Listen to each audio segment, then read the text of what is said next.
The No Fate channel, checking in. And if you were thinking of buying a power rack, stop. You need to watch today's video. I'm gonna give you the 5 things you need to know before you buy your power rack for your home gym. Now, if this is your first time to the channel, give the video a like. Hit that red subscribe button. On this Dad's Home Gym series, I typically review pieces of home gym equipment. Every once in a while, like today, I like to take a little bit of a break and just provide some useful information to hopefully make sure you are getting the most out of your home gym. Because it's not always about having the biggest and best pieces of equipment. It's about getting what is right for you. So today, it's all about my top 5 tips on things that you need to know regarding power racks before you hit that buy it now button. Number 5. That's right, we're working our way backwards. This isn't a major issue, but it's something you need to be aware of before you hit that buy it now button. So, number 5, whichever color scheme you're going with, whether you're going with single tone, dual tone, matte black, you're going with metallic black, clear, it doesn't matter. All of your accessories, all of your safeties and J-cups and dip bars, they're all gonna come in a matte black finish. And again, it's not that big of a deal breaker, but if you're going for that special Star Wars theme, that special Stormtrooper look, you need to be aware of it because it could clash with your feng shui in your home gym. Number 4 has to do with stabilization. Now, unless you bolt your power rack directly to the floor, and I have to imagine most of you, like me, just aren't going to deal with that hassle. Your power rack is never, ever going to be 100% stable. It's still going to be completely safe, but you need to know there's always going to be a little bit of give. There's a few ways you can mitigate that give, that imbalance, and here they are. Number 1 is depth. I've got the 30-inch depth. This has 3 different depths. There's a short, there's the average, which most people get, and there's a wide. Wider is better. It's going to add more stability. I would recommend if you have the space and the funds, go with the wider one. The other thing you can do is add a rear stabilizing bar at the bottom.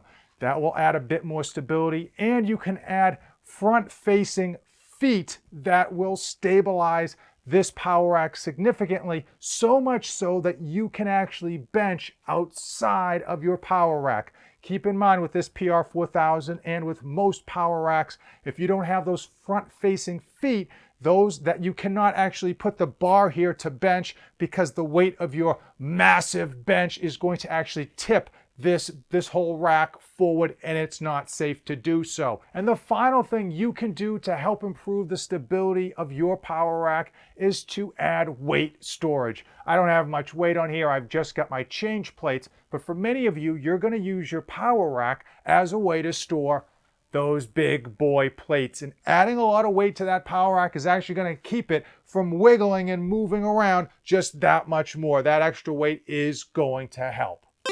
And number 3 has to do with that old woodworking mantra.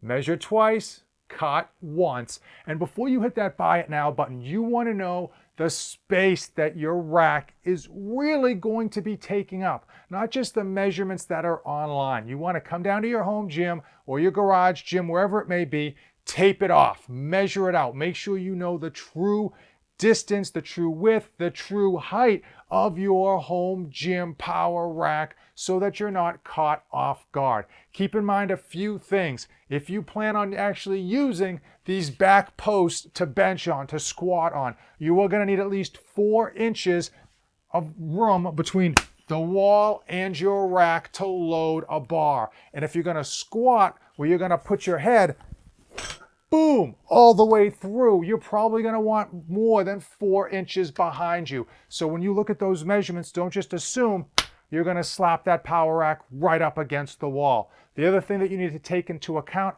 are the stabilizing items that I already talked about. If you want to add a rear stabilizing bar, that's going to be 10 inches. If you want to add those 2 front stabilizing feet, that's going to be 24 inches, 2 whole feet in front. If you look online, especially on the Rep Fitness website, those feet don't look so massive, but when you get them in-house, whoa, 24 inches is a lot of extra room that you might not have taken into account. So be aware. And the second most important thing that you need to know about with regards to your power rack is that it's eventually gonna get nicks and scratches. I know, it's very hard to imagine you're shelling out all that money. You wanna get this beautiful power rack into your home gym and you want it to be beautiful forever. But you're dealing with weights, you're dealing with metal bars, and you're dealing with everything else that's gonna be going on in your home gym.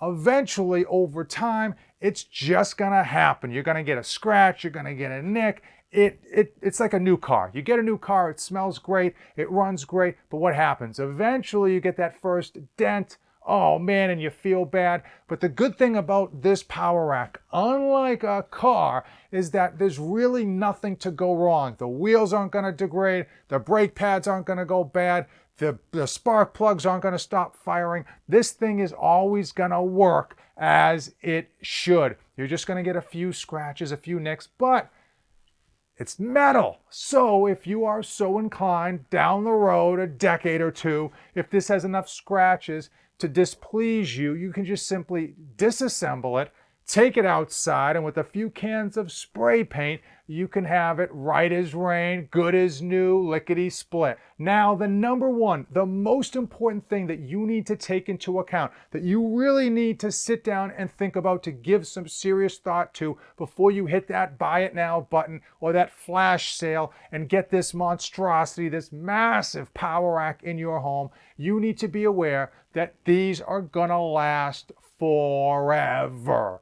And why do I say that? And that's because so many people, when they're buying power racks, of course they have to factor in price. Money makes the world go round, and if these were all priced the same, you wouldn't have to think twice. But clearly, the prices can vary significantly between companies, between versions, between heights and sizes and depths, as well as all of the attachments that racket that price up. Here's what I'm going to tell you. These things are going to last forever. Whether you go cheap or whether you go expensive, you're going to have it. Whether you love it or whether you hate it, you're going to have it forever. And a great way to waste your money is to go super cheap. Wish you had gone with a better iteration. Try to sell off your cheaper version only to buy the one that you truly wanted. I would say try to put as much money as you can handle into picking out exactly what you want, and that way you don't have to regret it down the road. The nice thing with power racks, though, is that you can always add on. It's not like there's like a computer and they get a different version and it doesn't fit the architecture, it just won't work. Nope.